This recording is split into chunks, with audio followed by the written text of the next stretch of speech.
ماشي كل قبل خاصو مفتاح، بعض الأبواب خاصها تتبدل، وبعض العتبات خاصها تتخطى.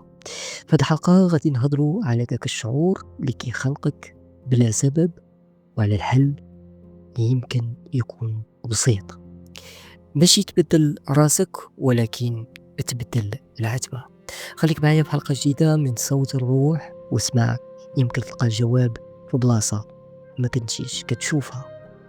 واش عمر شي مرة حسيتي راسك كتجري في بلاصتك، كتخدم، كتسهر، كتفكر، كتقاوم، ولكن بحالا كتخبط في حيط؟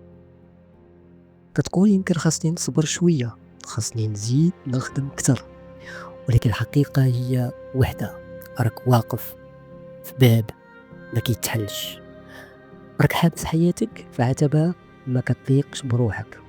وهذا الشيء هو اللي غادي نهضروا عليه اليوم، كيفاش احيانا الحل ماشي في الصبر ولكن في التغيير. بدل العتبة وبدل معاك الحياة. شحال من واحد كيصبر على خدمة كتمرضو، على علاقة كتقتل فيه الثقة، على دار عامرة بالصداع، على بلاصة ما فيها لا راحة لا احترام، وكيقنع راسو غادي تتبدل الأمور، غادي يتبدلوا الناس. ولكن راه ماشي دايما الصبر هو الجواب. كاين فرق كبير بين الصبر وتعذيب النفسي. كاين فرق بين نكون صبور وبين نكون كنكذب على راسي. واخا كتخاف تبدل، واخا كتخاف تبدا من جديد، راه الخوف ماشي عيب، ولكن اللي كيبقى بلا ما يتبدل كيبقى تيغرق بشويه بشويه. بدل البلاصه، بدل المحيط، بدل العتبه اللي كتشوف منها الدنيا. يمكن غير تبدل البلاصه تبان ليك الشمس من جهه ما كنتيش كتشوفها.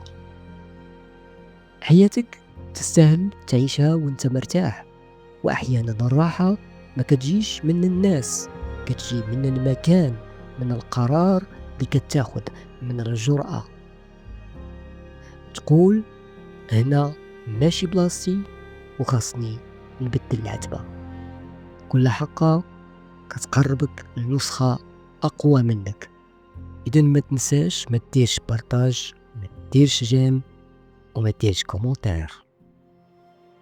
السلام عليكم.